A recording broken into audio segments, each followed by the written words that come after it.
नल relation, universal relation के बारे में पढ़ा, और साथ में हमने देखा कि टाइप्स ऑफ रिलेशन में मेन जो है आइडेंटिटी रिलेशन का रिफ्लेक्सिव के साथ क्या रिलेशन है, इन दोनों में क्या डिफरेंस है, कैसे हम दोनों को अलग अलग करेंगे, और फिर रिफ्लेक्सिव, सिमेट्रिक और ट्रांजिटिव किया, और उसके बाद इक्विवेलेंस भी पढ़ा हुआ है। इक्विवेलेंस का मतलब क्या होता है कि जब ये तीनों होंगे तो उसको हम इक्विवेलेंस रिलेशन बोल देंगे, मतलब रिफ्लेक्सिव हो, सिमेट्रिक हो और ट्रांजिटिव हो तो फिर वो इक्विवेलेंस भी होगा। ठीक है, तो यहाँ तक हमने किया हुआ है। एक और लिख लेते हैं, एंटी सिमेट्रिक रिलेशन। उसके बाद फिर हम इसके मिक्स क्वेश्चन करेंगे सारे के सारे। तो लिख लेते हैं एंटी सिमेट्रिक रिलेशन, एक और हमारा ये हेडिंग हो जाएगी नेक्स्ट, एंटी सिमेट्रिक रिलेशन।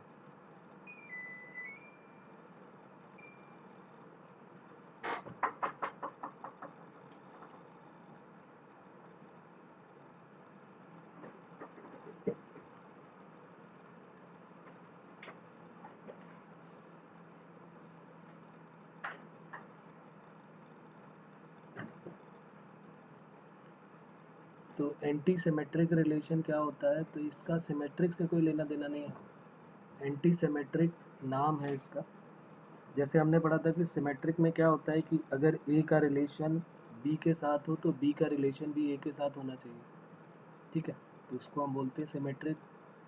ए का ए के साथ है तो वो हो जाता है रिफ्लेक्सिव, ए का बी के साथ है और बी का भी ए के साथ है तो वो क्या हो जाता है, ए का बी के साथ है। जैसे हमने पढ़ा था कॉन्ग्रुएंसी में सिमेट्रिक के बारे में कि अगर दो ट्रायंगल हैं तो अगर पहला कॉन्ग्रुएंट है दूसरे के तो दूसरा भी कॉन्ग्रुएंट होना चाहिए पहले के। यहाँ पर एंटी सिमेट्रिक में क्या हो जाता है, थोड़ा सा डिफरेंस है, लिख लेते हैं।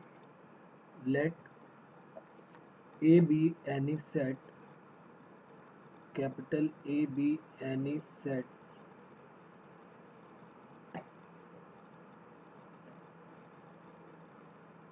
a relation capital R on set A is said to be antisymmetric, and antisymmetric relation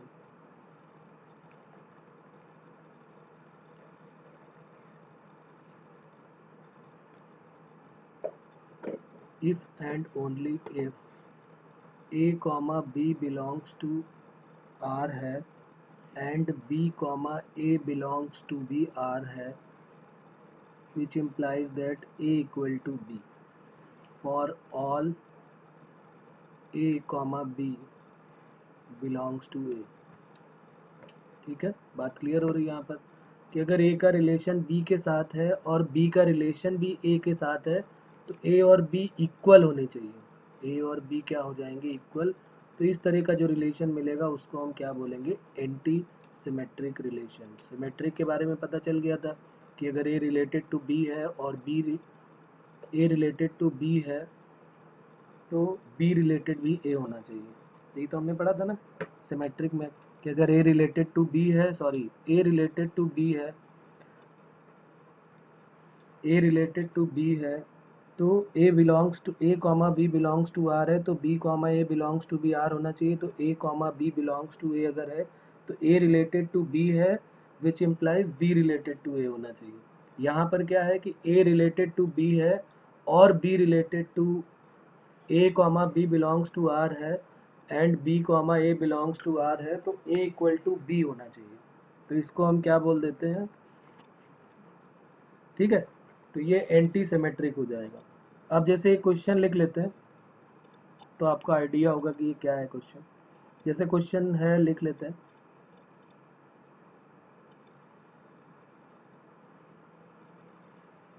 question है हमारा, let capital R be a relation, let capital R be a relation on set capital N. एक capital N जो है वो natural number को denote कर रहा है, of natural number defined by x related to y, which implies that x divides y for all x comma y belongs to natural number n। अब इसको अगर हम बोलेंगे कि ये क्यों एंटी सिमेट्रिक रिलेशन है, तो हमें कैसे आइडिया होगा बताओ। यहाँ पर सोचो, एंटी सिमेट्रिक के लिए क्या होना चाहिए कि अगर ए कोई कैपिटल ए कोई एनी सेट है जो हमें गिवन होगा, एक रिलेशन आर में ए और बी उसके एलिमेंट है, तो A B belongs to R है और B A belongs to R है, तो ए इक्वल टू बी हो जाता है। उसमें क्या होता था सिमेट्रिक में कि अगर A comma B belongs to R है which implies B comma A भी बिलोंग करना चाहिए आर में। ठीक है, लेकिन यहाँ पर एंड लगा हुआ है, वहाँ पर क्या कहता था ए और बी बिलोंग्स टू आर है, तो which implies B comma A belongs to R होना चाहिए, तो उसको हम बोलते थे सिमेट्रिक। यानी ए रिलेटेड टू बी है तो बी रिलेटेड टू बी ए होना चाहिए। यहाँ पर क्या कह रहा है, ए रिलेटेड टू बी है और बी रिलेटेड टू ए है, तो ए इक्वल टू बी होना चाहिए। ठीक है, तो वैसे ही यहाँ पर क्वेश्चन दिया हुआ है, कह रहा है कि x डिवाइड्स y। इसका क्या मीनिंग हुआ, x डिवाइड्स y का मतलब क्या हुआ।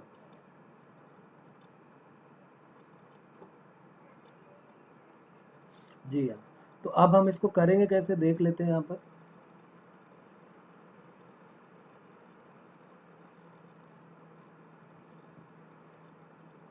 कोई दो नंबर हम मान लेते हैं, दो नंबर जो है वो नेचुरल नंबर ए और बी हमने लेट कर लिए कि A comma B belongs to natural number है। तो अगर उसने कहा है कि x डिवाइड्स y है, तो यहाँ पर x और y को हमने a और b मान लिया है, तो हमने कोई दो नंबर a और b लेट किए हैं, तो a डिवाइडेड बाई b, अगर a डिवाइडेड बाई b हो and b divided by a हो, तो क्या हम बोल सकते हैं कि a और b इक्वल होंगे।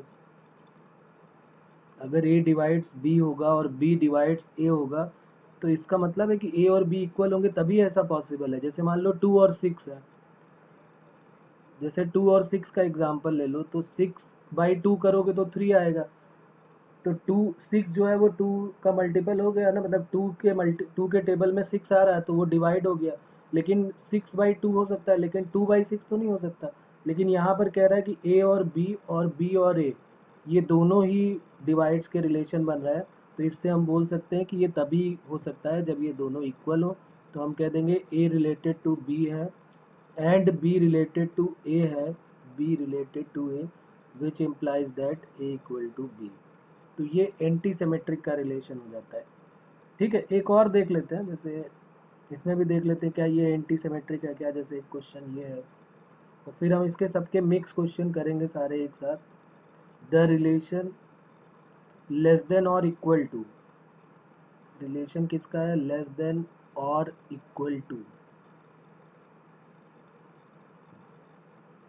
ऑन द सेट आर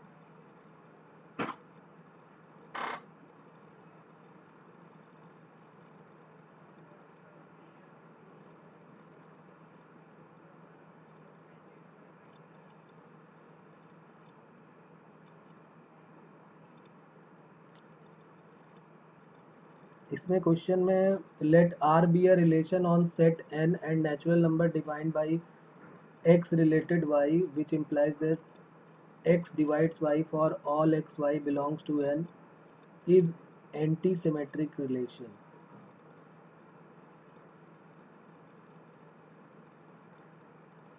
ये हमको चेक करके बताना था कि ये एंटी सिमेट्रिक रिलेशन है या नहीं। जी हाँ, तो उसके बाद जो दूसरा क्वेश्चन है ये कह रहा है द रिलेशन लेस देन और equal to on the set capital R, on the set capital R of real number is anti symmetric.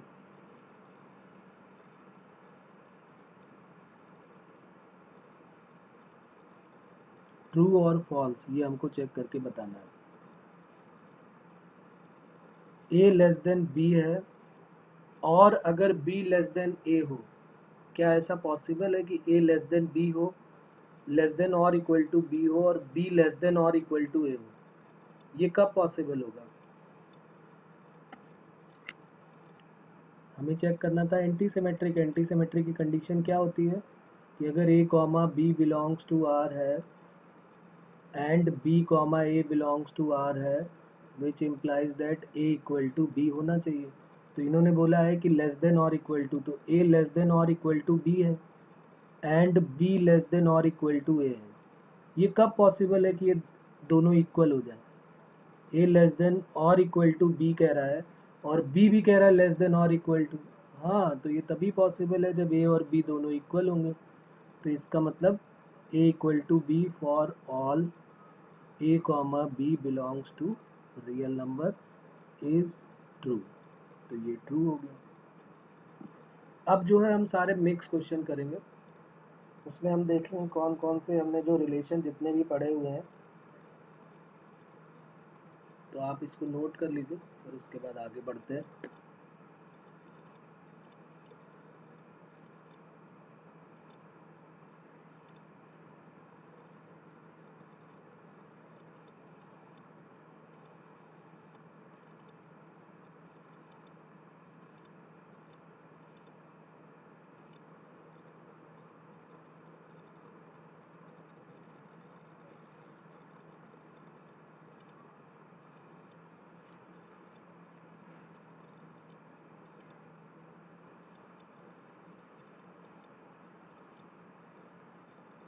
तो नेक्स्ट हेडिंग हो जाएगी प्रॉब्लम बेस्ड ऑन रिलेशन। जितने भी रिलेशन उनके मिक्स क्वेश्चन अब हम करने जा रहे हैं कि कब हम चेक करेंगे कि रिफ्लेक्सिव है, चेक करेंगे कि सिमेट्रिक है, ट्रांजिटिव है कि इक्विवेलेंस है, वो सारे के सारे अब हम मिक्स क्वेश्चन करेंगे। तो क्वेश्चन नंबर 1 लिख लेते हैं। उसमें तो हमको चेक करके बताना ही है कि कब रिफ्लेक्सिव है, कब सिमेट्रिक है और कब ट्रांजिटिव है।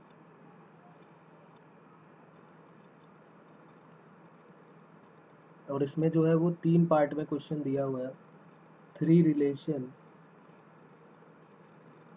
और 3 रिलेशन क्या क्या है? R1, R2, R3 are defined on set A, और सेट ए की वैल्यू गिवन है a, b, c as follows.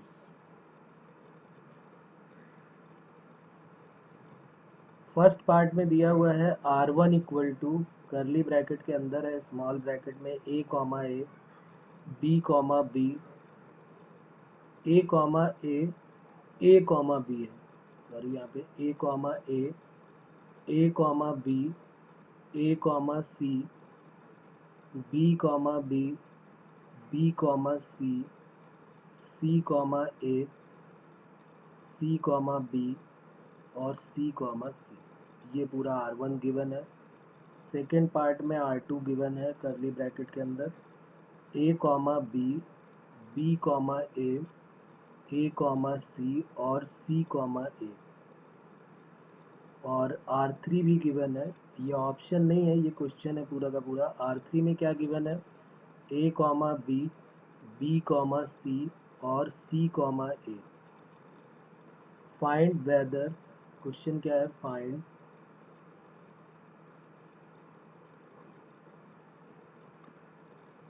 Each of R1, R2, R3।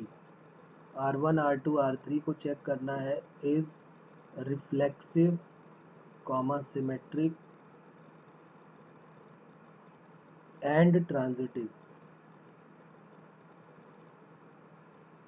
हमको चेक करके बताना है R1, R2, R3 में कि कौन सा R1 जो है वो रिफ्लेक्सिव है कि सिमेट्रिक है कि ट्रांजिटिव है, फिर R2 के बारे में वही सेम, और फिर R3 के बारे में। तो 3 क्वेश्चन एक साथ हमको ये मिल गए। तो एक बार आप ज़रूर ट्राई करें पहले, फिर हम इन सब के बारे में बात करते हैं। पहले आप R1 को अच्छे से चेक कर लें और बताएं कि ये क्या है, रिफ्लेक्सिव है कि नहीं है, सिमेट्रिक है कि नहीं है और ट्रांजिटिव है कि नहीं है।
ओके, तीनों को चेक करना है हमको कि R1 जो है वो रिफ्लेक्सिव है।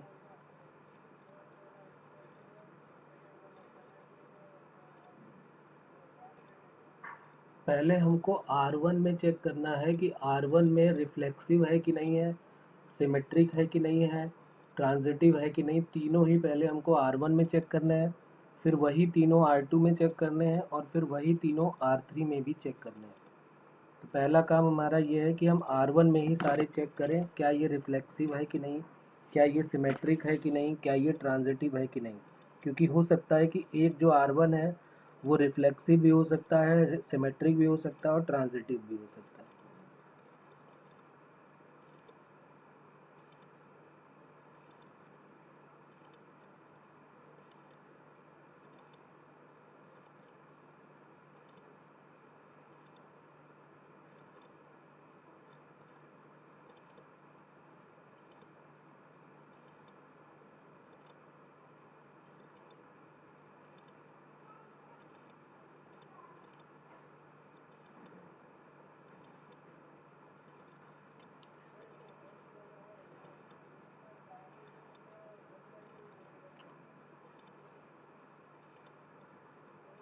चलिए चेक कर लेते हैं, नो प्रॉब्लम। पहला एक क्वेश्चन जो है हम चेक कर लेते हैं, अभी पता चल जाएगा हमें। R1 के बारे में दिया हुआ है, सबसे पहले हम चेक करेंगे कि क्या ये रिफ्लेक्सिव है कि नहीं है। तो रिफ्लेक्सिव के बारे में याद है, रिफ्लेक्सिव हमने क्या पढ़ा था। रिफ्लेक्सिव हमने पढ़ा था कि आइडेंटिटी तो होना ही होना चाहिए, आइडेंटिटी तो होना ही होना चाहिए। तो रिफ्लेक्सिव में आइडेंटिटी साथ में होना चाहिए। तो यहाँ पर हम देख रहे हैं ए कॉमा ए है। अगर हम ध्यान से देखें, चलो मैं यहाँ पर फिर लिख देता हूँ, ए कॉमा ए भी है, ए बी ए सी भी है, बी कॉमा बी भी है, बी, बल्कि सारे के सारे ए बी सी के जितने थे ना वो सारे ही ले लिए गए। जो ए क्रॉस बी में आने वाले एलिमेंट थे वो सारे ही ले लिए गए ना, 9 एलिमेंट ले लिए गए, 1 2 3 4 5 6 7 8 9 ना। ए comma B, A comma C, B comma A, B comma B और बी कॉमा सी बच गया यहाँ पर। बी कॉमा बी, ये हो गया B comma B, B comma C comma A, C comma B और सी कॉमा सी।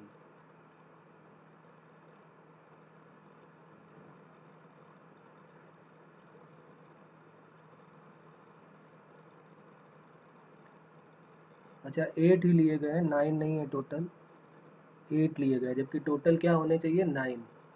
तो कोई प्रॉब्लम नहीं, रिफ्लेक्सिव हमको चेक करना है। तो रिफ्लेक्सिव के लिए क्या बताया गया था कि भाई आइडेंटिटी तो होना ही होना चाहिए। तो देखो ए कॉमा ए भी दिख रहा है, बी कॉमा बी भी दिख रहा है और सी कॉमा सी भी दिख रहा है। तो अगर ये दिख रहे हैं तो इसका मतलब है कि R1 क्या हो जाएगा, जो R1 है वो रिफ्लेक्सिव जरूर होगा। तो A comma A, B comma B और C comma C belongs to R1 है। So R1 is reflexive. अब उसके बाद रिफ्लेक्सिव के बाद बात आती है सिमेट्रिक की। तो सिमेट्रिक कैसे चेक करेंगे, इसी का सेकेंड पार्ट जो है वो सिमेट्रिक के लिए चेक करते हैं। सिमेट्रिक रिलेशन के लिए क्या कंडीशन होती है, सिमेट्रिक रिलेशन के लिए कंडीशन है कि अगर A comma B belongs to R है तो बी कॉमा ए भी आर को बिलोंग करना चाहिए। तो क्या यहाँ पर हम देख रहे हैं ए कॉमा बी दिख रहा है हमको, पहले ही हम उठा लेते हैं। तो A comma B belongs to R है या R1 है। तो क्या B comma A belongs to B R1 है, क्या यहाँ पर दिख रहा है हमको, क्या B comma A belongs to R1 है, तो नो। तो B comma A not belongs to R1, तो क्या हम बोल सकते हैं, तो R1 is not symmetric relation, बिल्कुल सही है। उसके बाद अब जरा ट्रांजिटिव भी चेक कर लेते हैं। ट्रांजिटिव के लिए क्या होगा, इसी का फर्स्ट का जो थर्ड पार्ट है वो हमने चेक कर लिया।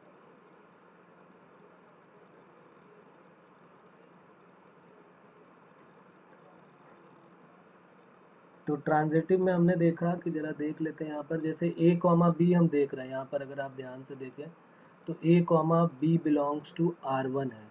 और फिर अगर आप ध्यान से देखें तो बी कॉमा, वहाँ पर याद है ट्रांजिटिव क्या होता था कि अगर A comma B belongs to R1 हो, B comma C belongs to R1 हो, तो ए और सी भी रिलेटेड होने चाहिए। तो यहाँ ए कॉमा बी तो मिल रहा है, बी कॉमा सी भी मिल रहा है, लेकिन क्या ए कॉमा सी कहीं पर दिख रहा हमको? कहीं ए कॉमा सी है यहाँ पर?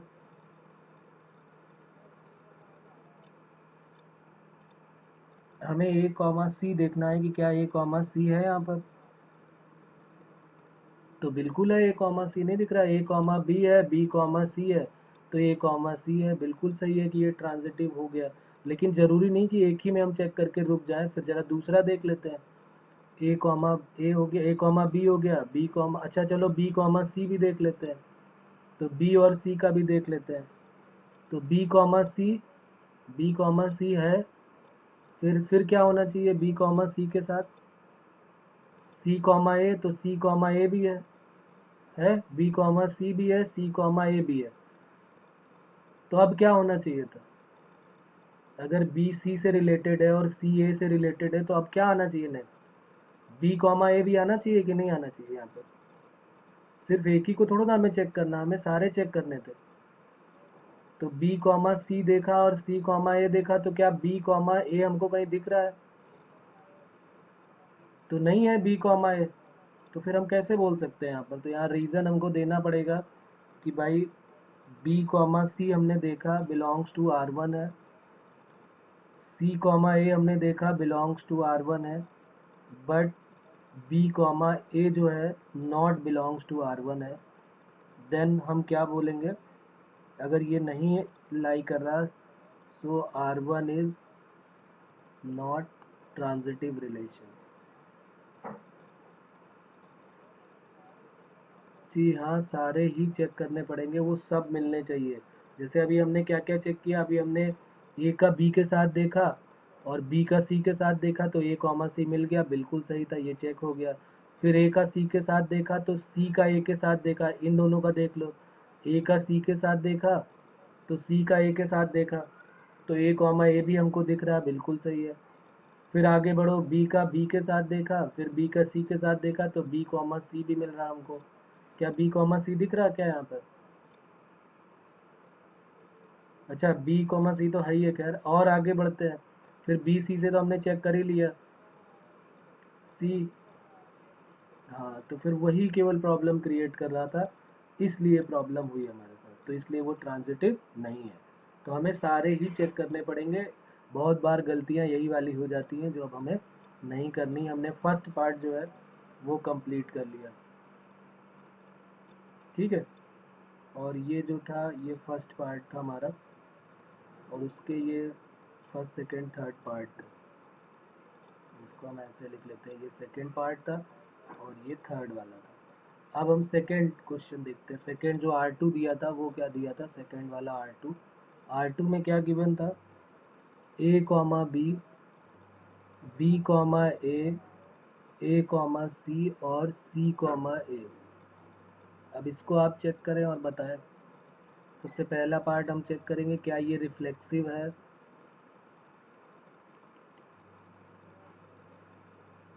साफ सुथरा एकदम दिख रहा है कि इसमें ए कॉमा बी और सी कॉमा सी सब गायब है। तो ए कॉमा ए भी नहीं, बी कॉमा बी भी नहीं और सी कॉमा सी भी नहीं है। तो इसका मतलब आर नॉट इन R2। और अगर ये नहीं है, इसका मतलब ये क्या हो गया? Not a reflexive relation.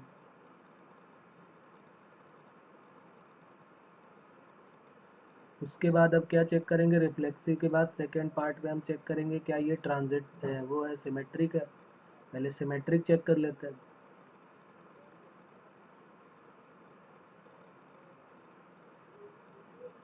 तो सिमेट्रिक है ये, तो बिल्कुल दिख रहा हमको कि अगर ए का बी के साथ रिलेशन है तो बी का ए के साथ है, ए का सी के साथ है तो सी का ए के साथ है। तो इसका मतलब हम क्या बोलेंगे? ए कॉमा बी बिलोंग्स टू, या ए कॉमा बी रिलेटेड टू है आर, तो बी कॉमा ए भी है। तो इसका मतलब हम बोल सकते हैं then R2 is symmetric relation. उसके बाद नेक्स्ट थर्ड ट्रांजिटिव चेक करना है। थर्ड में हमको ट्रांजिटिव चेक करना है।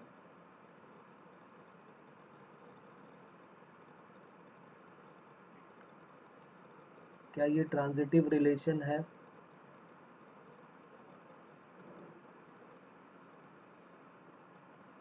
तो चेक कर लेते हैं ट्रांजिटिव है कि नहीं है। ए और बी बिलोंग कर रहा है R2 को, बी कॉमा ए भी बिलोंग कर रहा है R2 को, लेकिन ए कॉमा ए नहीं है। हम देख रहे हैं कि ए कॉमा बी बिलोंग कर रहा है, A comma B belongs to R2 है, B comma A belongs to भी R2 है। तो इन दोनों को मर्ज करके क्या बनना चाहिए था, ए कॉमा ए बनना चाहिए था, A comma A belongs to होना चाहिए था R2, बट ये नहीं है। तो अगर ये नहीं है सो क्या हो जाएगा, R2 is not transitive relation. कोई प्रॉब्लम आ रही है इसको समझने में? ओके, अब आ जाते हैं थर्ड वाले में, R3 के बारे में बात करते हैं। तो बहुत इजी सा पार्ट होता है ये, ऐसा कुछ खास इसमें दम होती नहीं है। R3 में क्या गिवन है, ए कॉमा बी कॉमा सी और सी कॉमा ए।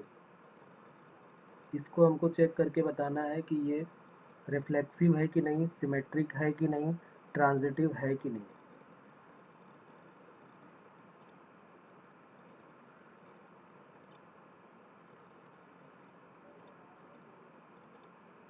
तो सबसे पहले हम चेक करेंगे कि रिफ्लेक्सिव है कि नहीं, तो बिल्कुल नहीं है, क्योंकि रिफ्लेक्सिव तो साफ सुथरा दिखता है हमको। रिफ्लेक्सिव नंबर 1 पार्ट में देखा हमने, तो ये रिफ्लेक्सिव, तो आंसर हो जाएगा नो।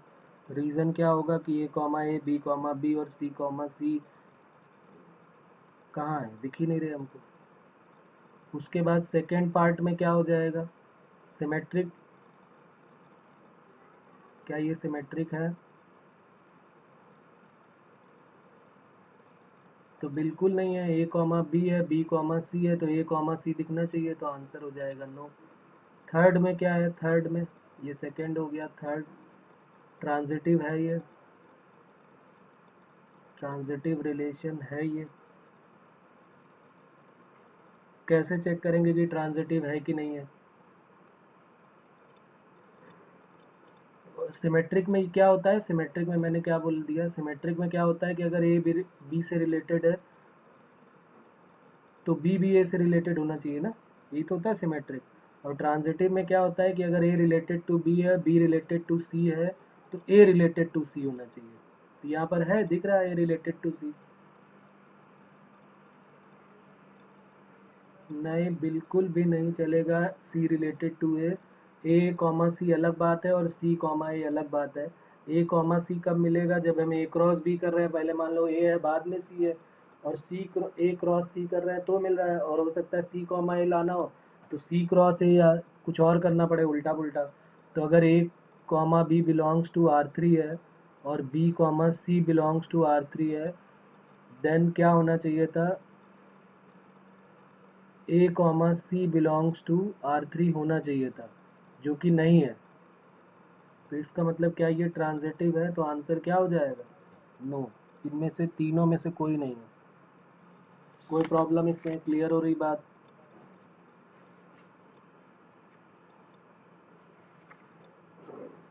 चलिए, तो और कुछ अलग टाइप के भी क्वेश्चन देखते हैं, जैसे इसमें कुछ एक्स वाई के टर्म में कई बार क्वेश्चन मिल जाते हैं। जैसे एक क्वेश्चन लिखते हैं यहाँ पर,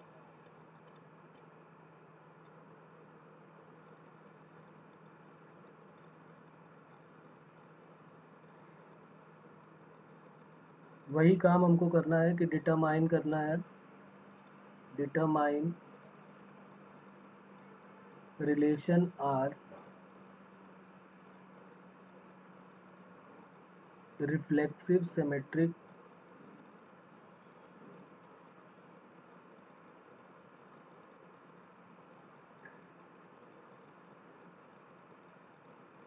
एंड ट्रांजिटिव। और पहले पार्ट में यहाँ पर क्या दिया हुआ है, क्वेश्चन हमारा क्या है, relation R, relation capital R given है इन द सेट ए, और ए की वैल्यू गिवन है 1 2 3 से लेकर कहाँ तक गिवन है, 14 तक, 13 और 14।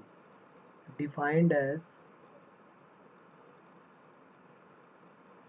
Are equal to curly bracket के अंदर, सिंपल ब्रैकेट में X comma Y such that 3x minus y equal to 0। अब इसमें ये कह रहा है कि चेक करो कि क्या ये रिफ्लेक्सिव है कि नहीं है, क्या ये सिमेट्रिक है कि नहीं है, क्या ये ट्रांजिटिव है कि नहीं है। एक्स वाई के टर्म में क्वेश्चन में दिया हुआ है और हमको चेक करके बताना है।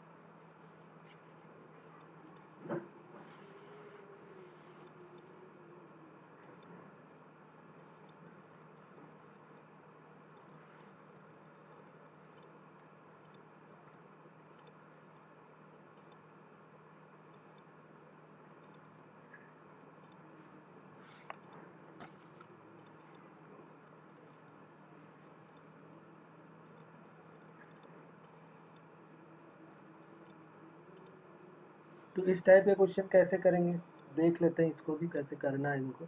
यहाँ पर हमने देखा कि y की वैल्यू क्या दी हुई है 3x, ठीक है, y इक्वल टू 3x ही तो दिया है, 3x minus Y equal to 0। तो अगर हम x की वैल्यूज जो है वो 1 2 3 से लेके 14 तक पुट करेंगे तो y की वैल्यूज हमको मिलती जाएंगी। तो अगर हम यहाँ से ध्यान दें तो हमें क्या मिल जाएगा, अगर हम, क्योंकि x और y तो यही है ना, x और y बिलोंग्स टू क्या हो जाएंगे, यही जो हमारे पास गिवन है 1 2 3 से लेकर कहाँ तक 14 तक, ये x और y की वैल्यूज है। ना तो हमें x इससे ज़्यादा लेना है और ना y। तो रिलेशन r में क्या बनेगा, अगर मान लीजिए हमने x की वैल्यू 1 ले लिया तो 1 लेंगे तो y की वैल्यू क्या मिलेगा, इस रिलेशन को आप देखते जाएं। तो 1 कॉमा एक्स की जगह पे 1 रखोगे तो क्या मिलेगा 1 कॉमा 3। अरे भाई y की वैल्यू 3x की इक्वल है और x की वैल्यू हम 1 पुट करने जा रहे हैं तो y इक्वल टू 3 इंटू 1 यानी कि 3 आ जाएगा। फिर x की वैल्यू 2 पुट करने जा रहा है तो 2 पुट करेंगे तो 3 3 2 ज़ा 6 हो जाएगा और उसके बाद 3 पुट करेंगे तो क्या हो जाएगा 9 हो जाएगा। इस तरीके से बढ़ते जाएंगे 1 6, यही तो बनते जाएंगे 1 3 2 6 3 9, 4 रखोगे तो 4 12, 5 रखोगे तो 5 कॉमा 15, इस तरीके से और भी आएंगे।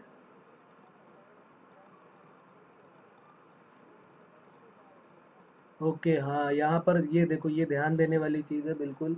यहाँ पर हमने देखा कि यहाँ पर 14 दिया हुआ है, तो क्या हम 15 को यहाँ पर ले सकते हैं, ऐसे हम जल्दी जल्दी करके लिख देते हैं, लेकिन यहाँ ध्यान देना है हमको कि ये 5 कॉमा 15 बिल्कुल भी नहीं होगा, इस बात का बिल्कुल ध्यान रखेंगे। तो ये 4 कॉमा 14 तक हमने इसको रोक दिया, ठीक है, 4 कॉमा 12 तक, सॉरी। अब क्योंकि 14 तो आएगा ही नहीं, 4 कॉमा 12 भी आ रहा है। अब यहाँ पर हमको चेक करना है कि क्या ये रिफ्लेक्सिव है कि नहीं है। तो साफ साफ दिखने लगा ये तो यहाँ पर कि 1 1 नहीं दिख रहा है, 2 2 नहीं दिख रहा है, 3 3 कहीं कुछ दिख रहे हैं क्या ये। तो इसका मतलब क्या ये रिफ्लेक्सिव हो जाएगा। तो यहाँ लिख देंगे 1 comma 1 not belongs to R, then R is not reflexive. तो ये रिफ्लेक्सिव नहीं हुआ। उसके बाद सेकेंड पार्ट इसी का मतलब दूसरा चेक करते हैं क्या ये सिमेट्रिक है क्या। अब देख लेते हैं, कोई भी एक उठा लो 1 कॉमा 3, जैसे मान लो हमने उठा लिया 1 कॉमा 3, तो 1 कॉमा 3 बिलोंग्स टू आर है, तो इसका मतलब 3 कॉमा 1 भी तो होना चाहिए, 3 कॉमा 1 भी बिलोंग्स टू आर होना चाहिए। बट यहाँ कहीं 3 कॉमा 1 कभी मिलेगा क्या, 3 कॉमा 1 तो कभी मिल ही नहीं सकता है, क्योंकि y जो है वो 3 टाइम्स x के है, x थोड़ा ना 3 टाइम्स y के है। तो 3 कॉमा 1 कभी मिलेगा ही नहीं, तो इसका मतलब सो क्या हो जाएगा, r इज नॉट रिफ्लेक्सिव के बाद आ जाएगा सिमेट्रिक, ये सिमेट्रिक भी नहीं होगा। उसके बाद जरा बात करते हैं क्या ये ट्रांजिटिव होगा। तो ट्रांजिटिव के लिए क्या चेक कर लेंगे, तीसरा ट्रांजिटिव के लिए अगर 1 कॉमा 3 है, ये देखो 1 कॉमा 3 भी दिख रहा है, 3 कॉमा 9 भी दिख रहा है, तो 1 कॉमा 3 बिलोंग्स टू आर है, 3 कॉमा 9 बिलोंग्स टू, बिल्कुल सही है, आर है। तो तीसरा क्या होना चाहिए, 1 कॉमा 9 भी आना चाहिए था कि नहीं आना चाहिए। तो 1 कॉमा 9 वो है ही नहीं यहाँ पर, तो इसका मतलब ये नॉट बिलोंग्स टू आर है। सो तो हम कह सकते हैं then R is not symmetric, भी नहीं हुआ, रिफ्लेक्सिव भी नहीं हुआ और ये ट्रांजिटिव भी नहीं हुआ। अब बताइए इसमें कोई प्रॉब्लम हो रही है, अभी भी कोई प्रॉब्लम है क्या। तो कई बार हम इस तरीके से निकाल के चेक कर लेते हैं, कई बार हमको क्या करना होता है, एक और मेथड है, इस तरीके से भी हम देख सकते हैं। इसी का सेकंड मेथड मैं यहाँ और लिख देता हूँ। इस तरीके से हम ना भी निकालें तो भी हमारा काम चल सकता है। कैसे? जैसे यहाँ पर तो हमने सब वैल्यूज़ निकाली है। रिफ्लेक्सिव का मतलब क्या होता है कि ए कॉमा ए होना चाहिए, बी कॉमा बी होना चाहिए, सी कॉमा सी होना चाहिए। तो इसका मतलब वाई और एक्स इक्वल होने चाहिए। तो हमारे पास जो रिलेशन है वो क्या है, यहाँ पर फिर लिख देता हूँ आर करली ब्रैकेट में एक्स कॉमा वाई, और यहाँ पर रिलेशन था 3x minus Y equal to 0, यानी y इक्वल टू 3x। ये रिलेशन था हमारे पास। अगर हमें रिफ्लेक्सिव चेक करना है तो एक तो हमने मेथड देख लिया कि हम सबकी वैल्यू निकाल देते हैं, बहुत बढ़िया है, इजी है, उससे जल्दी समझ में आ जाता है, कोई प्रॉब्लम नहीं है। लेकिन हमें ऐसे भी याद रखना चाहिए कि रिफ्लेक्सिव है तो हम y और x दोनों इक्वल पुट कर सकते हैं कि नहीं पुट कर सकते हैं। भाई रिफ्लेक्सिव में 1,1 होता है, 2,2 होता है, 3,3 भी होना ही चाहिए, तो कर सकते हैं। तो हमने y equal to X put कर दिया। तो जैसे ही y equal to X put कर दिया तो y की जगह पे 3x हो गया। तो क्या 3x, y equal to X put किया तो y की जगह पे x हो गया। तो x जो है वो क्या कभी 3x की इक्वल हो सकता है क्या? भाई हमारे पास y इक्वल टू 3x था और y की जगह हमने x पुट कर दिया। तो क्या x इक्वल टू 3x कभी हो सकता है? क्या x और 3x कभी इक्वल हो सकते हैं? तो ये तो पॉसिबल ही नहीं कि x और 3x इक्वल हो जाए। तो इसका मतलब ये क्या हो जाएगा, नॉट अ रिफ्लेक्सिव रिलेशन। तो ऐसे भी आप कर सकते हैं, बाकी आपके पास ऊपर वाला मेथड तो है ही, उससे तो चेक हो ही जाएगा। उसके बाद इसी का सेकेंड पार्ट हो जाएगा रिफ्लेक्सिव के बाद सिमेट्रिक। सिमेट्रिक में क्या कर सकते हैं, जैसे वो कहता है कि अगर ए रिलेटेड टू बी है तो बी रिलेटेड टू बी ए होना चाहिए, यही तो बोला जाता है। तो हमने देखा कि ए रिलेटेड टू बी का रिलेशन क्या दिया है कि 3x minus Y equal to 0। तो अगर ए रिलेटेड टू बी है तो बी रिलेटेड टू बी ए होना चाहिए। तो यानी यहाँ पर तो दिया है 3x minus Y equal to 0। तो क्या ऐसा भी हो सकता है क्या कि x माइनस 3y भी 0 हो जाए, मतलब x और y की पोजीशन इंटरचेंज कर दी जाए? तो ये तो बिल्कुल पॉसिबल नहीं है। अगर ये भी 0 हो जाता x माइनस 3y, जैसे आपको याद होगा कि 1,3 है तो 3,1 भी मिलना चाहिए, लेकिन नहीं मिला था। वही यहाँ पर भी बात हो रही है, बस हम निकाल नहीं रहे वैल्यू, एक्स और वाई के कोऑर्डिनेट नहीं निकाल रहे, तो हमने एक्स और वाई की पोजीशन चेंज कर दी।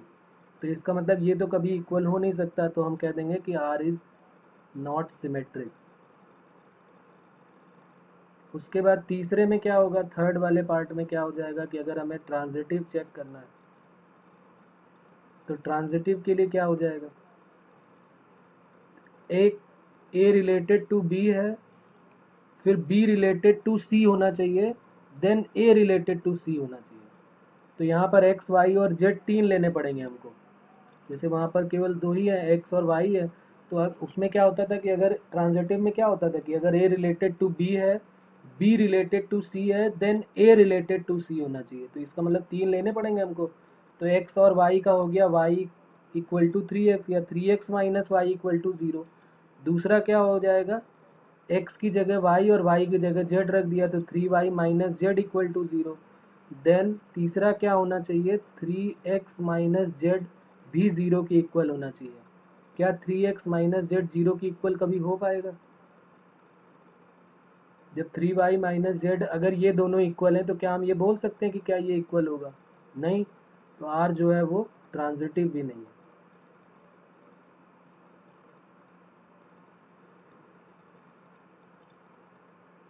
लेकिन आपको ऐसे परेशान होने की ज़रूरत नहीं, आप सीधे सीधे वहाँ पर जैसे ऊपर यहाँ पर दिया हुआ है आप इस तरीके से वैल्यूज़ निकाल लें और उसके बाद फिर चेक कर लें, ईजिली चेक हो जाएगा। अगर ऑब्जेक्टिव आता है तो ऑब्जेक्टिव चेक कर लेंगे, सब्जेक्टिव आता है तो इस तरीके से लिख के दिखा देंगे। कोई प्रॉब्लम है इस क्वेश्चन में? क्लियर हो रही बात?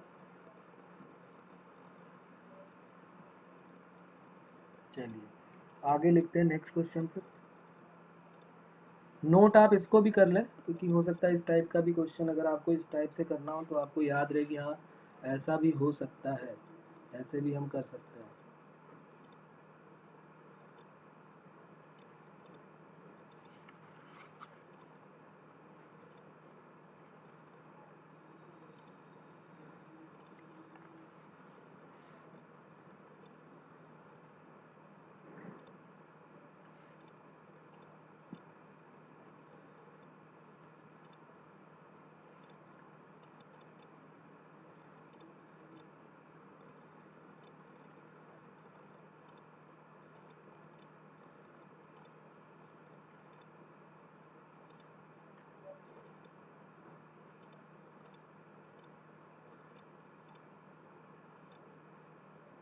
चलिए तो फिर नेक्स्ट क्वेश्चन करते हैं एक और।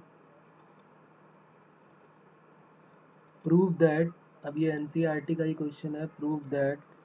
The relation prove that the relation R on R defined as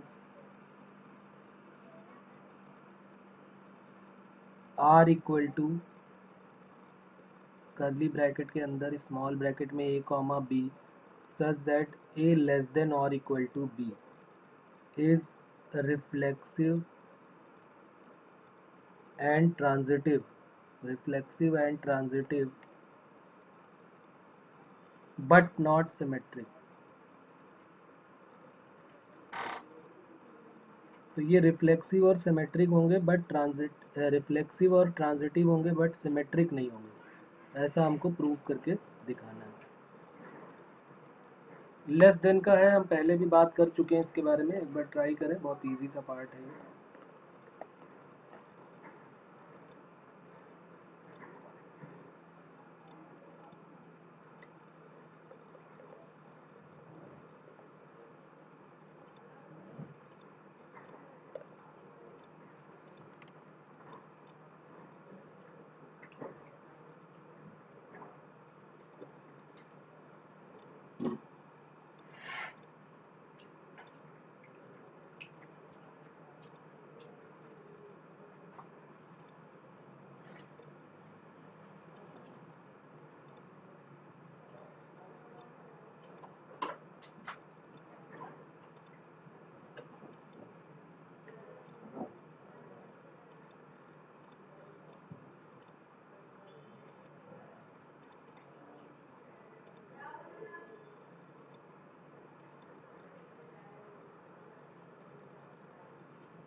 चलिए तो देख लेते हैं, ये हमने पिछली क्लास में इस तरह का लेस देन का एक क्वेश्चन किया हुआ था।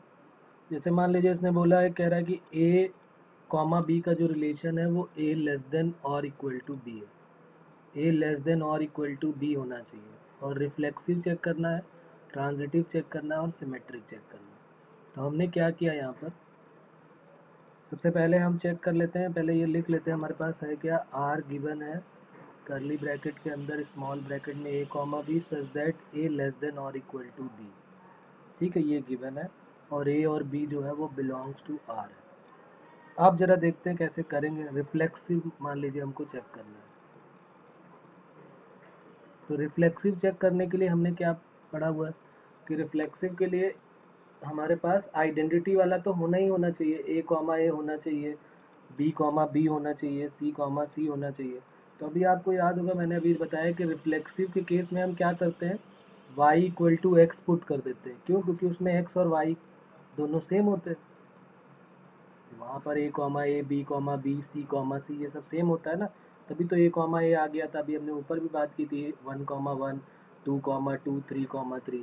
तो यहाँ पर भी हमारे पास अगर हम ध्यान से देखें तो a लेस देन और इक्वल टू बी है, तो लेस देन भी हो सकता है और इक्वल टू भी हो सकता है। तो क्या हम ये नहीं बोल सकते इसको देख के कि हाँ यहाँ पर अगर हम कोई एक रियल नंबर हमने ले लिया for any A belongs to R, तो हम जैसे कह रहे हैं कि ए लेस देन और इक्वल टू बी है, तो हम बी की जगह पे भी क्या कर दें ए।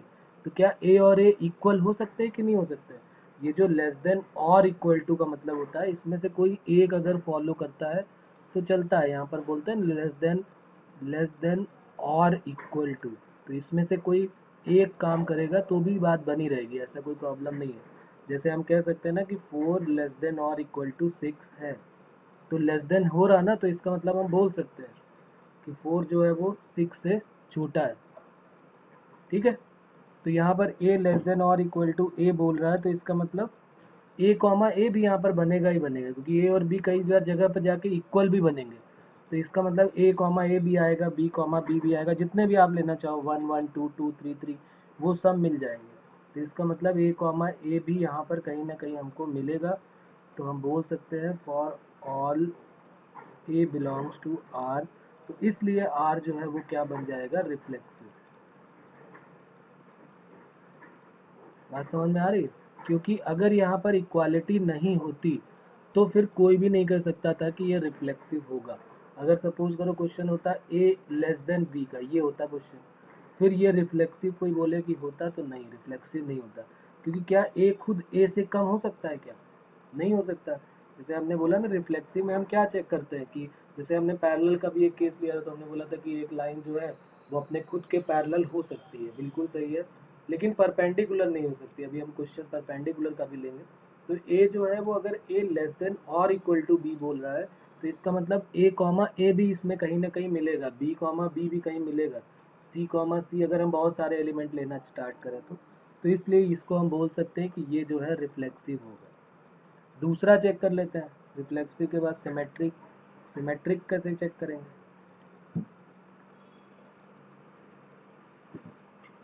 सिमेट्रिक में कह रहा है कि अगर a कॉमा बी और a लेस देन, कोई एग्जांपल ले लो ना, जैसे मान लो a और b में हमें b छोटा लेना, b बड़ा लेना है और a छोटा लेना है। तो अगर 2 कॉमा 3 बिलोंग्स टू r है, तो क्या 3 कॉमा 2 भी इसमें बिलोंग करेगा क्या, कि नॉट बिलोंग्स टू बोलने? उसने बोला है कि a कॉमा बी होना चाहिए और a लेस देन और इक्वल टू बी होना चाहिए। तो ये तो पॉसिबल है क्या? ये पॉसिबल है क्या? ये तो पॉसिबल ही नहीं होगा। ये कैसे पॉसिबल हो सकता है? ये नहीं होगा, क्योंकि यहाँ पे कह रहा है ए जो है वो छोटा होना चाहिए और बी जो है वो बड़ा होना चाहिए, जबकि यहाँ पर ए छोटा नहीं, बड़ा हो गया और बी छोटा हो गया। तो इसका मतलब हम कह सकते हैं कि 2,3 अगर बिलोंग, कोई भी एग्जांपल ले लिया हमने, ले लिया 2 3 ले लिया, 4 5 ले लिया, 4 5 बिलोंग टू आर होगा, तो क्या 5,4 भी बिलोंग करेगा क्या? तो आंसर होगा नो। तो इसका मतलब अगर एक बी को बिलोंग कर रहा है तो बी भी ए को बिलोंग करना चाहिए, तो सिमेट्रिक होता है। तो इसका मतलब are is not symmetric.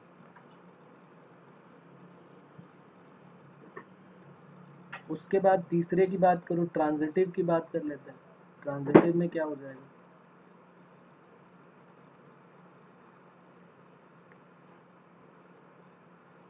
Transitive में हमने पढ़ा है कि अगर A comma B belongs to R है और B comma C belongs to R है, तो इसका मतलब ए कॉमा सी बिलोंग करना चाहिए आर को।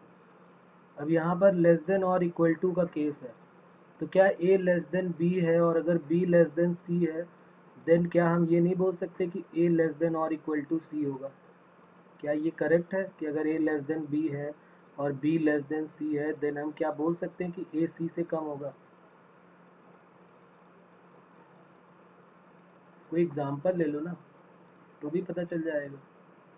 कि हमने लिख दिया 2, तो ऐसे भी समझ में आ रहा है, विदाउट एग्जांपल भी समझ में आ ही रहा है कि अगर a जो है वो b से छोटा है, यानी b बड़ा हो गया, अब b जो है वो छोटा हो गया c से, तो पक्की बात है कि a जो है वो c से हमेशा छोटा ही होगा।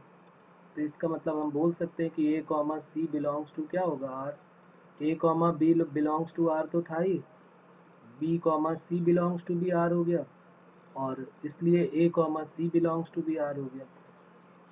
तो अगर ये तीनों हो गए, तो इसका मतलब है कि ये क्या हो गया, ट्रांजिटिव हो गया। इन दोनों से हमने लिखा कि ये दोनों से ये मिल गया, देन जो आर हमको मिला है रिलेशन आर इज, वो क्या होगा, ट्रांजिटिव।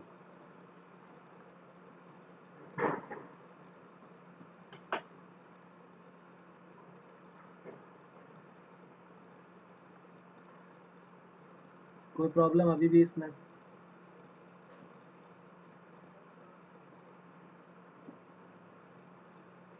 चलिए तो ये क्वेश्चन और करते हैं फिर।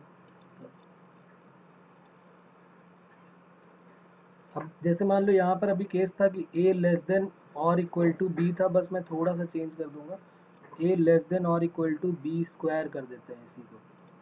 तो prove that the relation on the set R का मतलब real number, of all real number defined as R equal to curly bracket के अंदर स्मॉल ब्रैकेट में a comma B such that a less than और equal to B square is. अब पहले आप इसको चेक करो, फिर मैं बताता हूँ क्या प्रूव करना है। पहले आप इसको चेक करो कि क्या ये रिफ्लेक्सिव है, क्या ये सिमेट्रिक है, क्या ये ट्रांजिटिव है कि नहीं। पहले आप इसको चेक करो, फिर मैं इसको प्रूव दैट की जगह चेक कर लेते हैं कि चेक करने वाला क्वेश्चन है क्या ये रिफ्लेक्सिव है, क्या ये सिमेट्रिक है, क्या ये ट्रांजिटिव है कि नहीं है। a लेस देन और इक्वल टू बी स्क्वायर है, अभी तक a लेस देन और इक्वल टू बी था तब कोई प्रॉब्लम नहीं थी। यहाँ पर a लेस देन और इक्वल टू बी स्क्वायर है।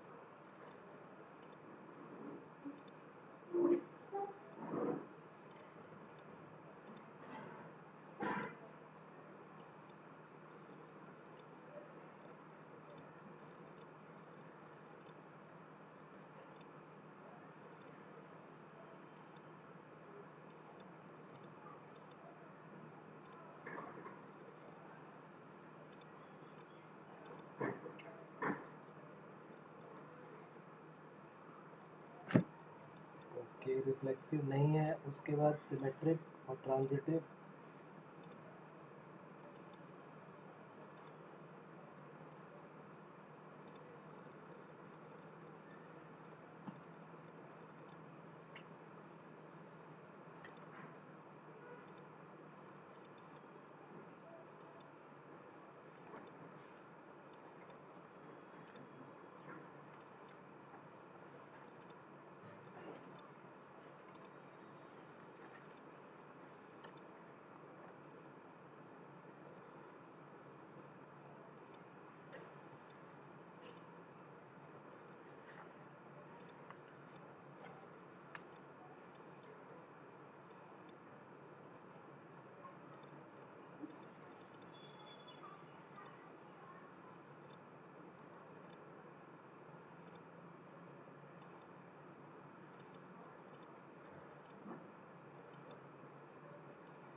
ओके चलिए चेक कर लेते हैं, देखते हैं इसमें क्या क्या इसमें बनता है।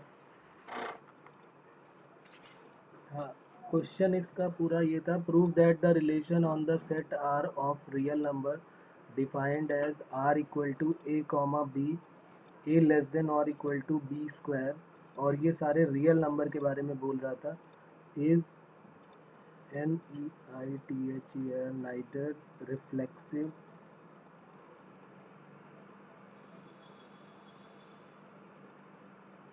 nor symmetric nor transitive, तीनों में कोई भी नहीं है, ये ऐसा हमको प्रूव करके दिखाना था। चलिए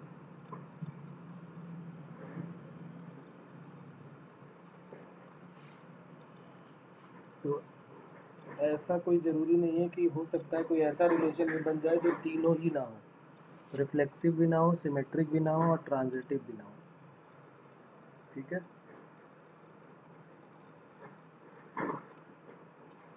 ओके। तो हमारे पास जो रिलेशन है R equal to A comma B such that A less than और इक्वल टू बी स्क्वायर, ये हमने लिख लिया यहाँ पर। रिफ्लेक्सिव के बारे में बात करते हैं, रिफ्लेक्सिव क्यों नहीं होगा।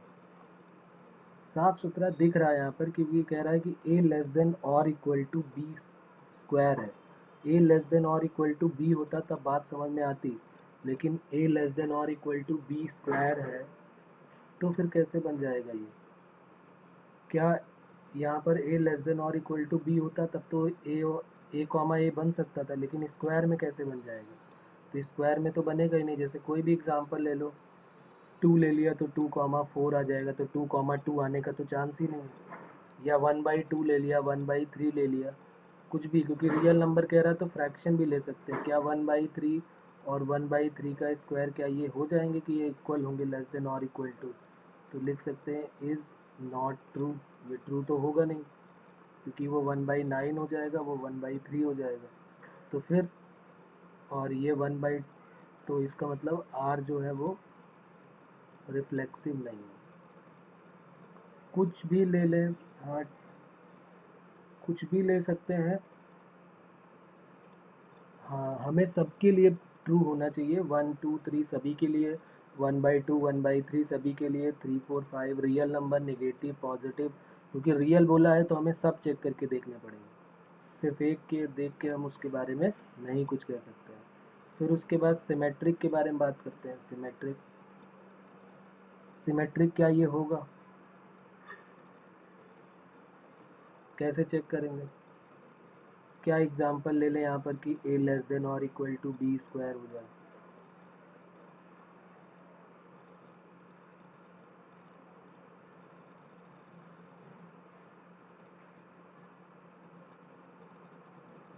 तो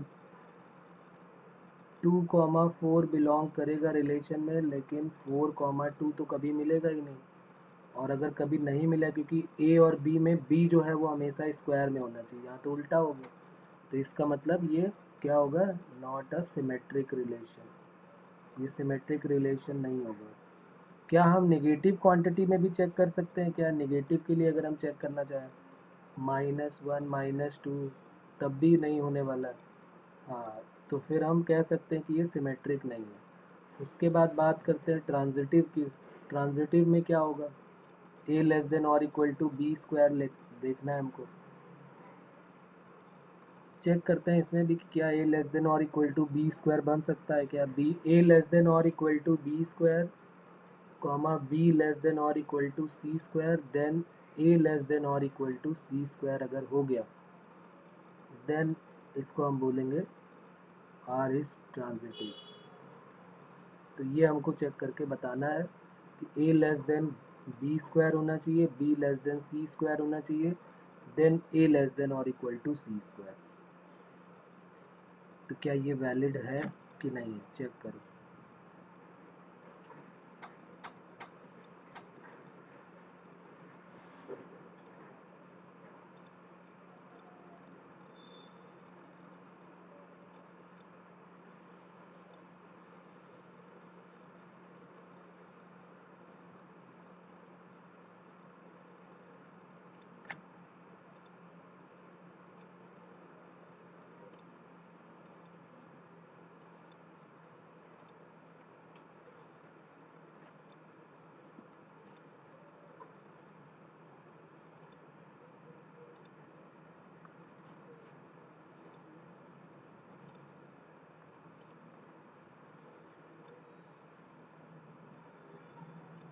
हाँ, बताइए।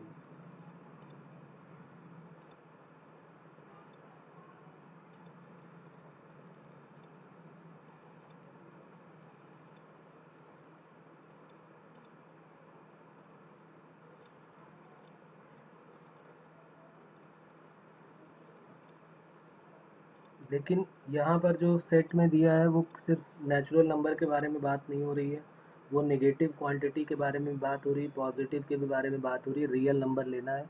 तो हो सकता है कई बार नेगेटिव पॉजिटिव में प्रॉब्लम होती है, जैसे एक को प्लस ले लो, एक को माइनस ले लिया, तो एक को 1 ले लिया, एक को ले लिया माइनस का 4 ले लिया, तो -4 का स्क्वायर बड़ा हो जाएगा जबकि 1 का स्क्वायर छोटा ही रहेगा। तो इस बात का भी ध्यान रखना है हमको कि पॉजिटिव नेगेटिव भी देख के चलना है।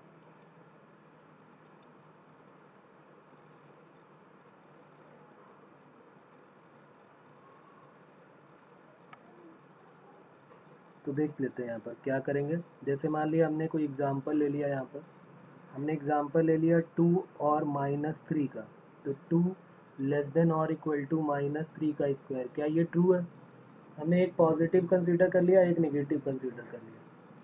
तो ये ट्रू है, बिल्कुल सही है। फिर -3 के साथ कोई दूसरा लेना पड़ेगा, तो हमने -3 के साथ ले लिया 1 ले लिया, चलो तो ये 1 का स्क्वायर, क्या ये ट्रू है? अब इन दोनों को मर्ज कर लेते हैं, a less than B square, B less than C square, तो a less than C square, तो ये a हो गया, ये b हो गया, ये b हो गया, ये c हो गया, तो क्या a less than C square है?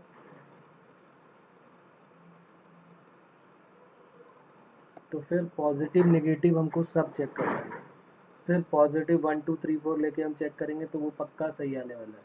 लेकिन अगर हम नेगेटिव का भी तो जानते हैं ना, माइनस का नंबर तो छोटा हो जाता है, लेकिन अगर उसका स्क्वायर की बात हो रही तो वो तो प्लस का बड़ा हो सकता है। अगर हम बात करें कि -3 और 1 में कौन बड़ा है, तो 1 बड़ा हो जाएगा, लेकिन अगर स्क्वायर की बात करोगे तो -3 का स्क्वायर बड़ा हो जाएगा। ठीक है ना, तो इन सब बातों का हमको ध्यान रखना पड़ेगा। तो यहाँ पर लिख देंगे हम कि 2 -3 जो है वो बिलोंग कर रहा है आर को, -3 1 भी बिलोंग कर रहा है आर को, बट 2 1 जो है वो नॉट बिलोंग्स टू आर है। तो अगर नॉट बिलोंग्स टू आर है, so R is not transitive relation.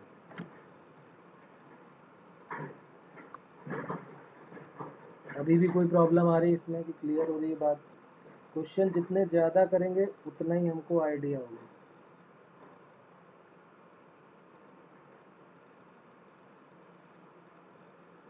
सी की जगह पर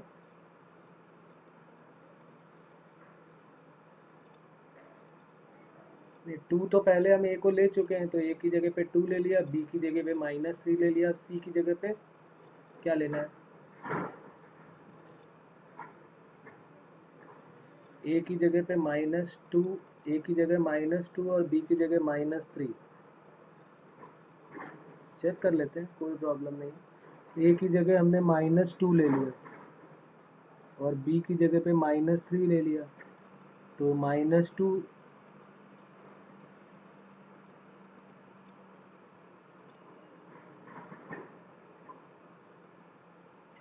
जी हाँ, तो हमें वही कंडीशन बनानी पड़ेगी ना कि हमें ए लेस देन और इक्वल टू बी स्क्वायर, पहली तो ये वैलिड होनी चाहिए ना कि ए लेस देन और वैसे ही तो एग्जांपल लेंगे, क्योंकि हमें कह रहा है कि ए लेस देन और इक्वल टू बी स्क्वायर होना चाहिए, फिर उसमें B less than C square भी होना चाहिए, then A less than C square आना चाहिए, उनका मतलब ये है। ठीक है, कई बार कुछ कई बार क्वेश्चन में ऐसा भी पूछा जाता है कि कुछ एग्जाम्पल बताइए जिसमें जो है ये रिफ्लेक्सिव हो, कि सिमेट्रिक हो, कि ट्रांजिटिव हो या ना हो, उस टाइप के भी क्वेश्चन पूछे जाते हैं। तो एक क्वेश्चन लिख लेते हैं इस टाइप का भी।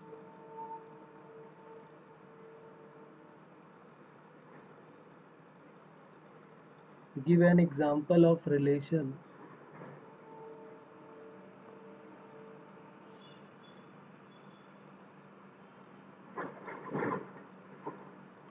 विच इज ट्रांजिटिव, जो कि ट्रांजिटिव तो हो बट ना तो रिफ्लेक्सिव हो, नाइदर रिफ्लेक्सिव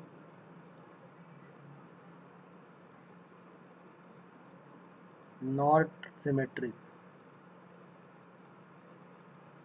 कोई ऐसा एग्जाम्पल अपनी तरफ से सोच के बताना है कि जो ट्रांजिटिव हो लेकिन रिफ्लेक्सिव और सिमेट्रिक ना हो।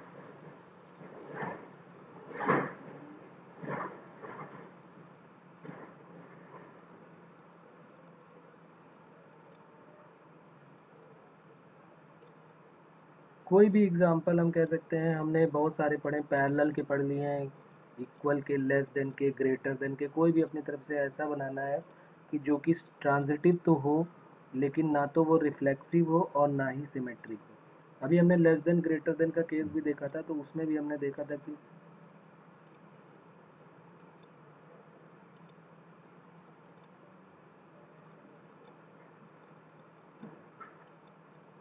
हाँ, इस टाइप से भी हम एग्जाम्पल बिल्कुल बना सकते हैं। तो यहाँ पर अगर मान लीजिए मुझे इस तरीके से लिखना है तो मैं कैसे लिखूँ?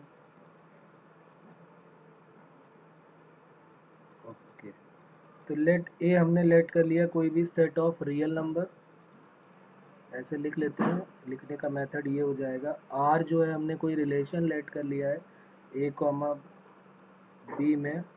जी हाँ, ये बोर्ड में ही क्वेश्चन इस टाइप के पूछे जाएंगे। और ए ग्रेटर देन बी, ए ग्रेटर देन बी, जैसे हम सपोज करिए मैंने एक ग्रेटर देन का क्वेश्चन ले लिया, तो क्या ये रिफ्लेक्सिव होगा? क्या ये रिफ्लेक्सिव हो सकता है? रिफ्लेक्सिव के लिए तो ए कॉमा ए होना चाहिए, तो रिफ्लेक्सिव होगा ए कॉमा बी, क्योंकि ए ग्रेटर देन बी होगा तो नो। फिर उसके बाद दूसरी बात करो, रिफ्लेक्सिव के बाद क्या ये सिमेट्रिक होगा? अगर वन जो है, टू जो है वो वन से बड़ा है, तो क्या वन भी टू से बड़ा होगा? A less than, A related to B है तो क्या B related to B A होगा? ए रिलेटेड टू बी है तो बी रिलेटेड टू ए होगा नहीं, नॉट पॉसिबल। तो इसका मतलब ये सिमेट्रिक भी नहीं होगा। क्या ये ट्रांजिटिव होगा? थर्ड में चेक कर लेते हैं क्या ये ट्रांजिटिव होगा। ए ग्रेटर देन बी है, बी ग्रेटर देन सी है, which implies that A greater than C.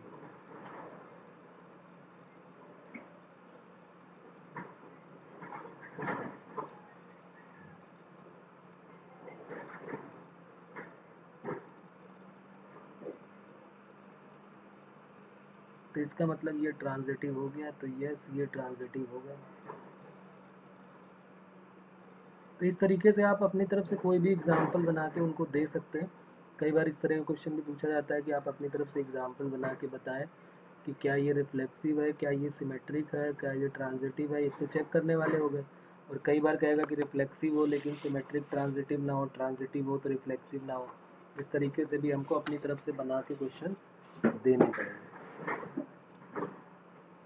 तो अच्छा, एक क्वेश्चन और लिखो इसमें,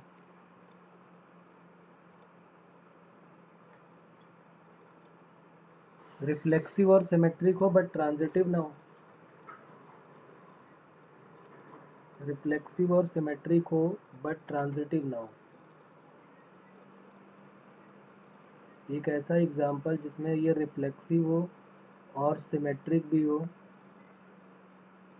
बट नॉट ट्रांजिटिव।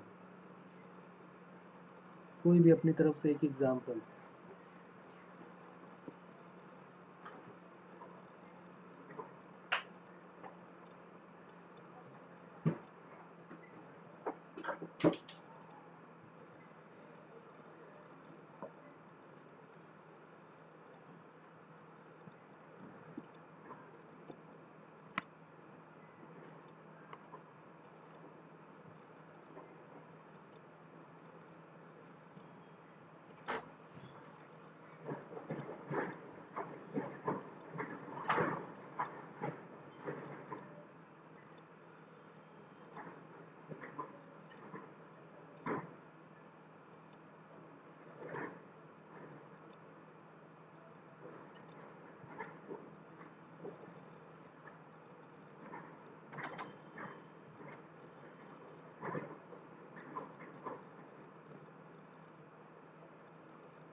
ओके।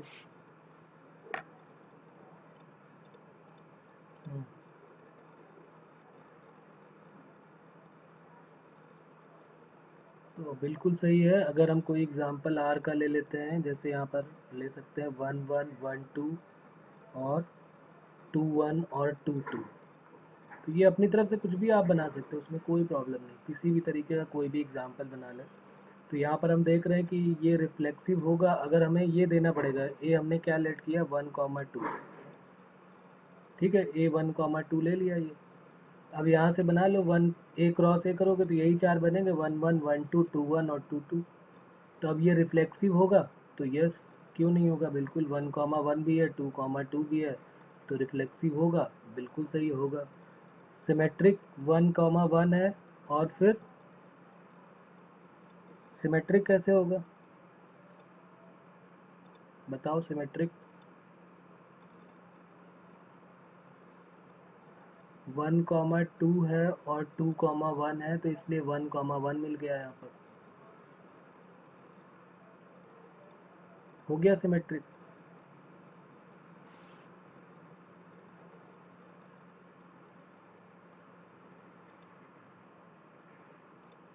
अब एक को तो हमने चेक कर लिया कि 1,1 है और 1,2 है, तो फिर 1,1 और 1,2 है, तो 1,2 यहाँ पर कहाँ मिल रहा है? हमने इसको तो चेक कर लिया कि 1,2 है, 2,1 है, तो फिर 1,1 मिल रहा है।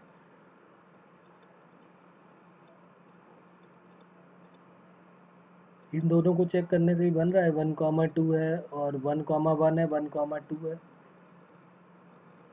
तो 1,2 भी आना चाहिए। क्या यहाँ पर है 1,2? अच्छा, वो तो मिल ही रहा, 1,2 भी तो है, यही तो है ये सेम 1,2, तो बिल्कुल सही है, कोई प्रॉब्लम नहीं। और ट्रांजिटिव है क्या ये? तो 1 का 2 के साथ है, 1 का 2 के साथ है, 2 का कुछ और होना चाहिए, तो फिर दूसरे का होना चाहिए, तो यहाँ पे ट्रांजिटिव नहीं है, बिल्कुल सही है। ठीक है, क्लियर हो रही बात? तो रिफ्लेक्सिव हो, सिमेट्रिक हो और ट्रांजिटिव हो, इस तरह का एग्जाम्पल हम दे सकते हैं कोई भी।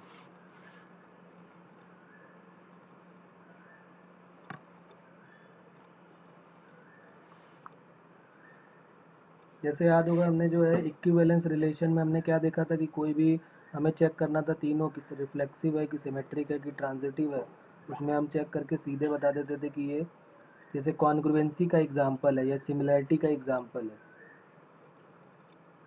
तो ये सारे के सारे एग्जाम्पल किसके हो जाएंगे?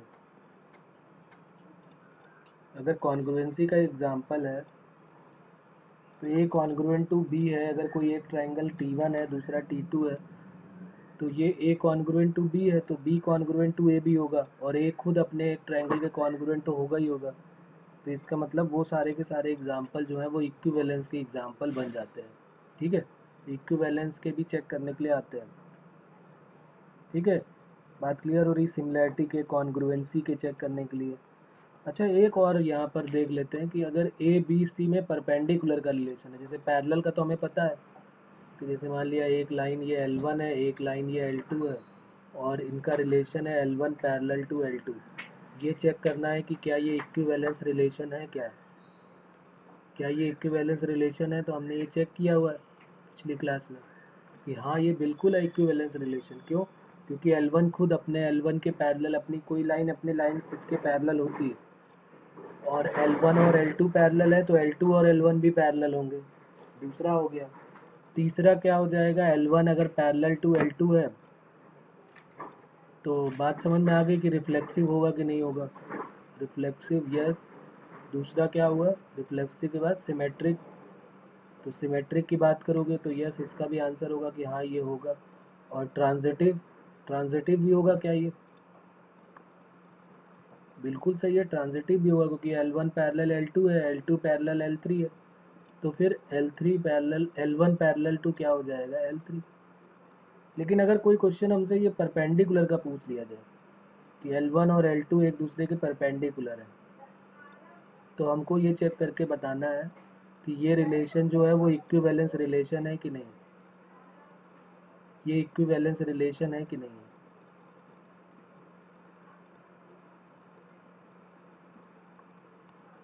तो अब इसमें बताओ क्या होगा।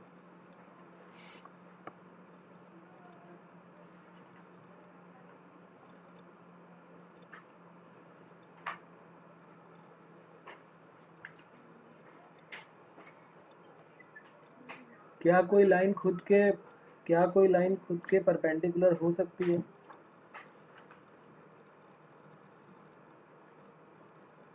क्या कोई लाइन खुद के परपेंडिकुलर हो सकती है क्या? नहीं, बिल्कुल भी नहीं, ये खुद के कोई भी लाइन परपेंडिकुलर नहीं हो सकती। तो इसका मतलब क्या ये रिफ्लेक्सिव होगा? उसके बाद क्या ये सिमेट्रिक होगा कि नहीं होगा, सिमेट्रिक चेक करना है।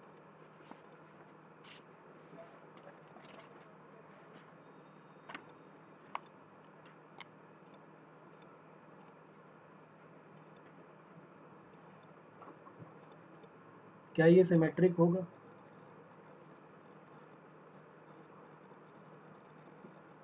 तो पहला पार्ट हो गया हमारा, क्या ये रिफ्लेक्सिव होगा? तो रिफ्लेक्सिव में हम बोलेंगे कि कोई भी लाइन किसी भी अपनी लाइन के पर, तो ये रिफ्लेक्सिव, नो।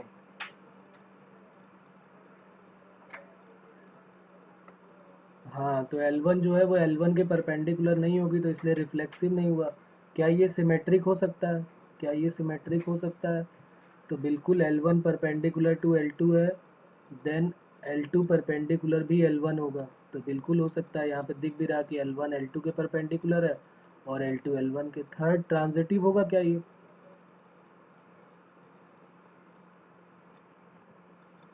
क्या ये ट्रांजिटिव भी सही है? ट्रांजिटिव होगा कि नहीं होगा?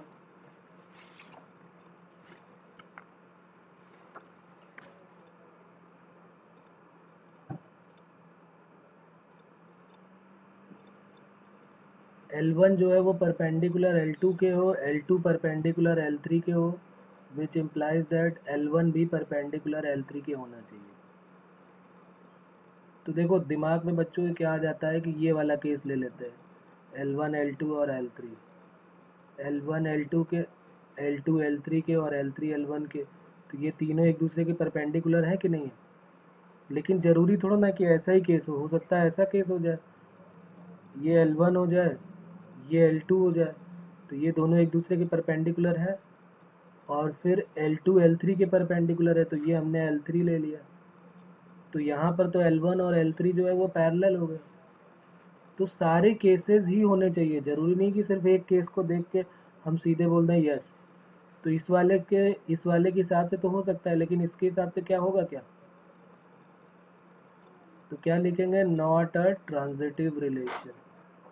तो ये ट्रांजिटिव भी नहीं है। ठीक है, तो इक्विवेलेंस होगा क्या? तो जब हमने चेक ही कर लिया, तो ये इक्विवेलेंस कहाँ से होने वाला है? पहला वाला हमने चेक किया था कि ये तीनों थे, तो यस, आंसर था यस, इक्विवेलेंस रिलेशन होगा।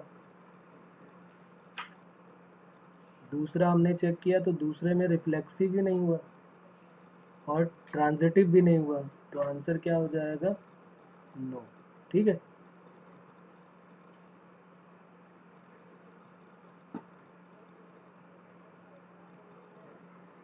तो ये सिर्फ, हाँ, अगर क्वेश्चन में हमसे कहा जाए कि भाई ऐसा कोई बताइए जो सिमेट्रिक हो लेकिन रिफ्लेक्सिव और ट्रांजिटिव ना हो, तो ये आंसर हो जाएगा इसका। क्लियर? तो ठीक है, फिर आज इतना ही करते हैं। तो रिलेशन से रिलेटेड जितना भी एनसीईआरटी का पार्ट है, जो भी हमारा है, वो सारा कंप्लीट हो गया। आपकी ड्यूटी है कि वो सारे क्वेश्चंस आप करें। ओके।